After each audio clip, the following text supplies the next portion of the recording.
तो शुरू करते हैं आज का लेक्चर। देखिए कल मैंने आपको बता दिया था चुंबकीय फ्लक्स क्या होता है। आज का जो टॉपिक रहेगा हमारा वो रहेगा वैद्युत चुंबकीय प्रेरण। अब वैद्युत चुंबकीय प्रेरण क्या है उससे पहले थोड़ा सा मैं आपको बताता हूँ। देखो एक साइंटिस्ट थे जिनका नाम था माइकल फैराडे। ठीक है, एक छोटी सी चीज मैं आपसे पूछता हूँ। जैसे एक कोयल हमारे पास, ठीक है। अब इस कोयल में आपने क्या लगा रखा है, गैल्वेनोमीटर लगा रखा है। गैल्वेनोमीटर सब जानते हैं क्या होता है। वो एक ऐसी मशीन जिससे हम क्या कर सकते हैं, करंट का पता कर सकते हैं, धारा को माप सकते हैं, मापते हैं। ठीक है, ये देखो यहां पर उसने गैल्वेमीटर लगा रखा और उसने एक चीज नोटिस करी। और वो क्या नोटिस करी जो अभी मैं आपको करके भी बताऊंगा। अब उसने देखा कि एक चुंबक है, ठीक है। चुंबक को जैसे ही नजदीक लेके आए, तो जैसे ही नजदीक लेके आए, मान लो यहां लेके आ गए हम चुंबक को, तो जैसे चुंबक को नजदीक लेके आए तो उसने देखा कि ये जो सुई थी, ये हिली, ऐसे हल्की सी हिली। अब ये था गैल्वेनोमीटर, और गैल्वेनोमीटर की सुई हिले, इसका मतलब वो तभी हिल सकती है जब इस सर्किट के अंदर कोई धारा प्रवाहित हो रही हो। लेकिन कहीं भी धारा इस पूरे सर्किट में नहीं थी क्योंकि बैटरी नहीं थी। तो अब बैटरी नहीं थी लेकिन फिर भी ये सुई हिल रही, इसका मतलब धारा तो पैदा हुई है। अब उन्होंने क्या किया, ये जो चुंबक लेके आए थे, इस चुंबक को इसके बीच में ऐसे कैसे रख दिया। ठीक, जैसे इसके अंदर रखा इसको, ये सुई फिर से क्या आ गई, ये सुई फिर से क्या आ गई, वहीं आ गई उसी पोजीशन पे, यहां थी फिर से यहां आ गई। अब जैसे ही सुई इसको चुंबक को बाहर निकाला, तो चुंबक को बाहर निकालने पर अब की बार सुई ऐसे हिली, ऐसे।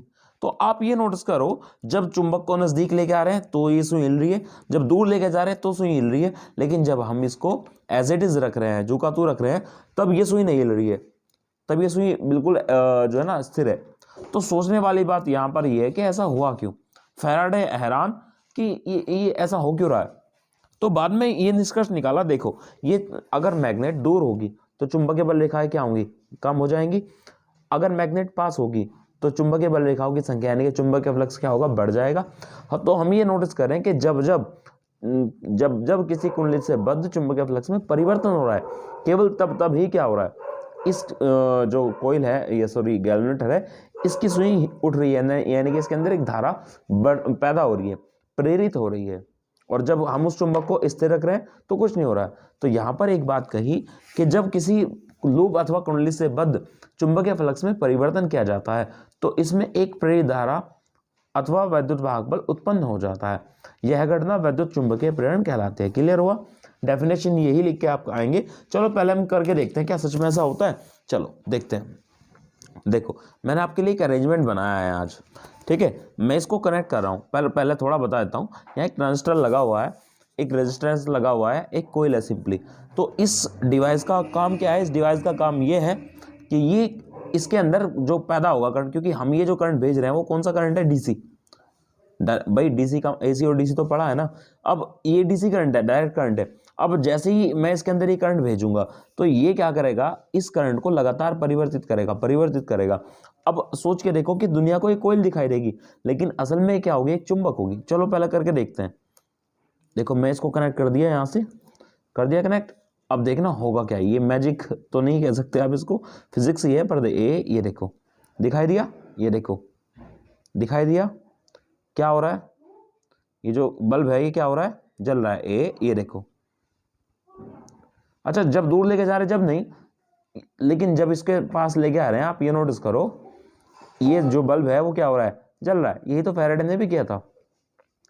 अब असल में है क्या, इसके चारों ओर से निकल रही चुंबकीय बल रेखाएं।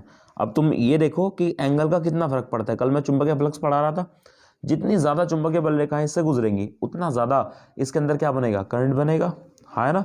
अब तुम देखो, जब मैं इसको ऐसे रख रहा हूं, इस कोयल को देखना ध्यान से, तो यहां पर दोनों मतलब जो चुंबकीय क्षेत्र है वो ऐसे निकल रहा है, ऐसे चुंबकीय क्षेत्र ऐसे निकल रहा है ना। कुल मिला के कुछ ऐसे चुंबकीय बल रेखाएं ऐसे निकल रही है, और इसका जो तल है वो भी क्या है, ऐसे ही है। तो दोनों के बीच में कोण कितने का है, अभी फिलहाल 0 डिग्री का है। तो सबसे ज्यादा चुंबकीय फ्लक्स कहाँ निकल रहा होगा, फिलहाल यहाँ निकल रहा होगा, क्योंकि फाइबर और बी ए cos थीटा होता है। तो यहाँ आप देखो कि चुंबकीय फ्लक्स ज्यादा है, इसलिए ये बल्ब कितनी तेज जल रहा है बिना टच करे।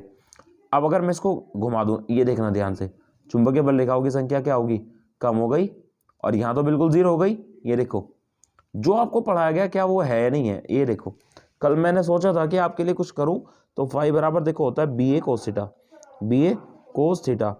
फाई मैक्सिमम कब होगा, फाई मैक्सिमम कब होगा, तो फाई मैक्सिमम होगा जब थीटा का मान कितना होगा, 0 होगा। तो अगर ऐसा है तो देखो यहाँ कोण कितना है, 0 है, तो बल्ब क्या हो रहा है, मैक्सिमम चल रहा है, क्योंकि ज्यादा से ज्यादा चुंबकीय बल रेखा इससे गुजर रही है। लेकिन यहीं पर अगर मैं थीटा को 90 डिग्री कर दूंगा, तो 90 डिग्री अगर करूंगा तो देखना, यानी कि इससे एक भी बल रेखा गुजरनी चाहिए, और अगर नहीं गुजरनी चाहिए तो देखते हैं 90, देखो फिलहाल 0 है, अब मैं 90 डिग्री करने वाला हूं, देखना बल्ब का रोशनी कम हो जाएगी या फिर 0 हो जाएगी। जल रहा क्या बल्ब, जल रहा है क्या, देखो सोच के खुद ही। अब मैं कोण को चेंज करूंगा, बल्ब जलना शुरू हो जाएगा, देखो देखो, और मैक्सिमम कहाँ हो गया, यहाँ मैक्सिमम हो गया, हाँ है ना। तो जो आपको फिजिक्स में पढ़ाया जाता है क्या वो खराब है, नहीं, ये बिल्कुल सही है। ये देखो, ये देखो यहाँ फिलहाल मैक्सिमम है, यहाँ आप बताओ मुझे कितना है मिनिमम, तो कोण का फर्क पड़ा ना, यस। खैर, तो देखो अब इससे क्या निकल रही है, बदलती हुई चुंबकीय बल रेखाएं गुजर रही हैं। तो जैसे इसके नजदीक इसको रखेंगे तो चुंबकीय बल रेखाएं इससे गुजरेंगी, बदलती हुई चुंबकीय बल, यानी कि चुंबकीय फ्लक्स जब गुजरेगा इससे और वो बदलता हुआ चुंबकीय फ्लक्स होगा, तो इसके अंदर क्या पैदा हो जाएगी, एक प्रेरित धारा, इसी वजह से बल्ब जल रहा है। तो यह घटना क्या कहलाती है, वैद्युत चुंबकीय प्रेरण। कोई डाउट है यहाँ तक। अब यहां पर हम जल्दी से देख लेते हैं एक बढ़िया टॉपिक इसका, ठीक है। अब ये है तो काफी इंटरेस्टिंग सा फिनोमेना वैद्युत चुंबकीय प्रेरण, यूजफुल भी है। अब हम इसको समझने के लिए यहां पर देखेंगे कि ये दो तरीके से, यानी कि कौन से नियम है जिनसे हम इनको समझ सकते हैं और बेहतर तरीके से। तो यहाँ वैद्युत चुंबकीय प्रेरण के दो नियम हैं, या कहें कि जो अलग अलग साइंटिस्ट जिन्होंने मुख्य रूप से इस फील्ड में काम किया, उन्होंने अपने अपने स्टेटमेंट दिए हैं जो कि हमें बहुत मदद करेंगे इस पूरे प्रोसेस को समझने में। तो एक तो थे फैराडे, माइकल फैराडे, तो उन्होंने नियम दिए थे फैराडे के वैद्युत चुंबकीय प्रेरण संबंधित नियम, और एक लेंज का नियम, ठीक है। तो दो नियमों से हम समझ सकते हैं वैद्युत चुंबकीय प्रेरण की घटना को। पहले हम बात करेंगे किसकी, आ भी जाता है नंबर फर्स्ट, फैराडे, फैराडे के वैद्युत चुंबकीय प्रेरण के नियम। तो यहां इन्होंने दो नियम दिए थे, तो नियम है यहां पर फैराडे, नंबर फर्स्ट आप ये कह सकते हैं कि फैराडे ने निम्नलिखित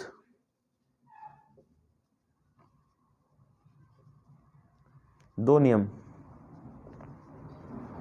दिए। अब पहले नियम की बात करते हैं, प्रथम नियम है ना, प्रथम नियम ये क्या है, ये वही है जो वैद्युत चुंबकीय प्रेरण की घटना, क्योंकि वैद्युत चुंबकीय प्रेरण की घटना को सबसे पहले किसने बताया, माइकल फैराडे ने। तो उन्होंने कहा था कि जब किसी कुंडली से बद्ध चुंबकीय फ्लक्स में परिवर्तन करते हैं तो इसके अंदर एक वैद्युत वाहक बल अथवा धारा उत्पन्न हो जाती है, तथा जब तक इस कुंडली में चुंबकीय फ्लक्स में परिवर्तन होता रहता है तब तक इसमें धारा बनती रहती है। यही है प्रथम नियम, ठीक है। लिखेंगे कुछ ऐसे, तो पहले नियम की बात करेंगे, क्या लिखा है, जब किसी कुंडली से बद्ध चुंबकीय फ्लक्स में परिवर्तन किया जाता है तो इसमें प्रेरित वैद्युत वाहक बल अथवा धारा उत्पन्न हो जाती है, तथा जब तक चुंबकीय फ्लक्स में परिवर्तन होता रहता है तब तक इसमें प्रेरित वैद्युत वाहक बल उत्पन्न होता रहता है। तो बेसिकली ये जो डेफिनेशन है ये वही है जो वैद्युत चुंबकीय प्रेरण की डेफिनेशन थी, क्योंकि हमें सबसे पहले वैद्युत चुंबकीय प्रेरण के बारे में किसने बताया था, माइकल फैराडे ने ही बताया था, ठीक है। तो यहाँ हम बात करेंगे अब इसके दूसरे नियम की। दूसरा नियम बहुत इंपॉर्टेंट है क्योंकि पूरे चैप्टर में तुम्हें वो न्यूमेरिकल करवाता रहेगा, ठीक है। तो दूसरे नियम को ध्यान से देखेंगे, पहले नियम तो वही था बेसिकली। अब बात करेंगे हम द्वितीय नियम की, द्वितीय नियम की, ठीक है। अब द्वितीय नियम क्या कहा, अब तक तो हमें पता था कि पैदा हो रहा है, लेकिन कितना पैदा हो रहा है वो निकालने के लिए हम दूसरे नियम की बात करेंगे। तो हम क्या कहेंगे, किसी कुंडली में उत्पन्न प्रेरित वैद्युत वाहक बल का मान कुंडली से बद्ध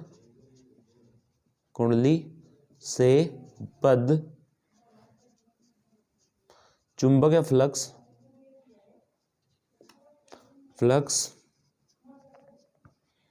में परिवर्तन की ऋणात्मक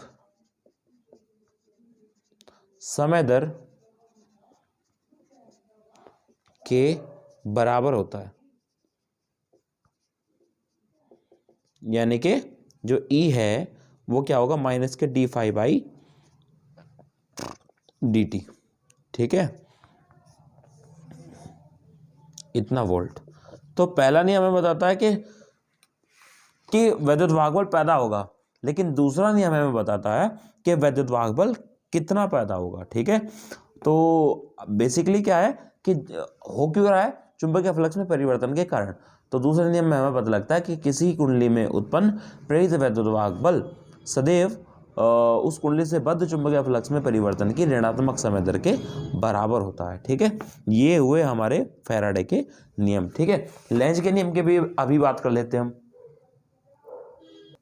अब लेंज का नियम क्या कहता है, आ जाता है एक नंबर में पूछने के लिए, किसी कुंडली में उत्पन्न प्रेरित धारा की दिशा सदैव ऐसी होती है जो उस कारण का विरोध करती है जिससे ये स्वयं उत्पन्न होती है।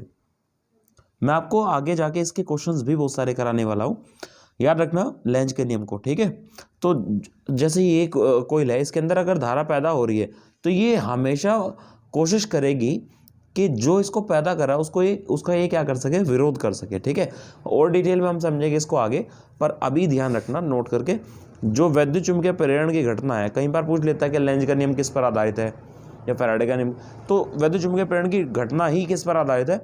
देखो आप क्या कर रहे हो, यहाँ पर आप देखो ये NIS है, आप कह रहे हैं कि इसको आप आगे पीछे करो, आगे पीछे करो। जब आप इसको आगे पीछे करोगे तो आप क्या लगाओगे, यहाँ पर मैकेनिकल एनर्जी, यांत्रिकी ऊर्जा लगाओगे, तभी तो आगे पीछे हो सकेगा। अब यांत्रिकी ऊर्जा यानी कि ऊर्जा देकर आपको क्या मिल रही है, वैद्युत ऊर्जा मिल रही है। तो ऊर्जा देकर ऊर्जा मिल रही है, इसका मतलब ऊर्जा जो है वो आप ये नोटिस करो कि यहाँ पर संरक्षित है। जितना जो ऊर्जा आपने दी वो आपको वापस मिल गई दूसरे रूप में। तो यहाँ ऊर्जा संरक्षण के नियम का पालन होता है। याद रखना, वैद्युत चुंबकीय प्रेरण, चाहे वो लेंज का नियम हो चाहे फैराडे का नियम, वैद्युत चुंबकीय प्रेरण ऊर्जा संरक्षण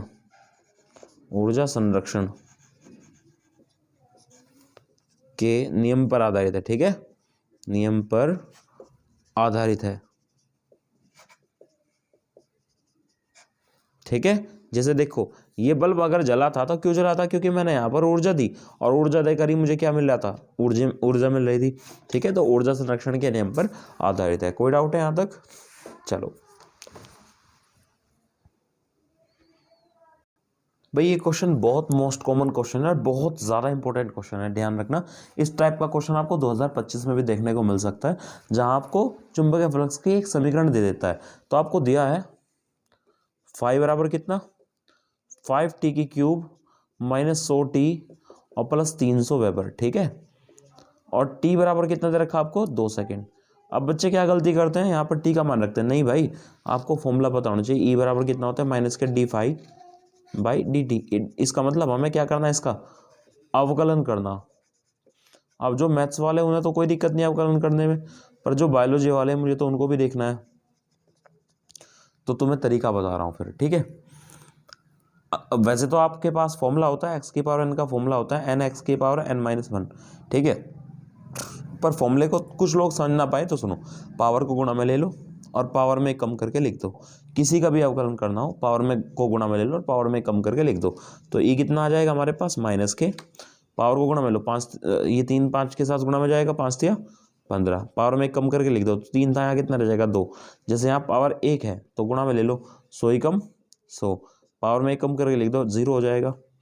प्लस के यहाँ तो है ही नहीं, ये तो नियत है, और नियतांक का जो वो होता है अवकलन, वो 0 होता है। ठीक है, तो हमारे पास जो बन के आई बात, वो बन के ये आई, इसको इधर ले लेंगे तो, या फिर माइनस के बाहर है 15t² और माइनस के 100। ठीक है,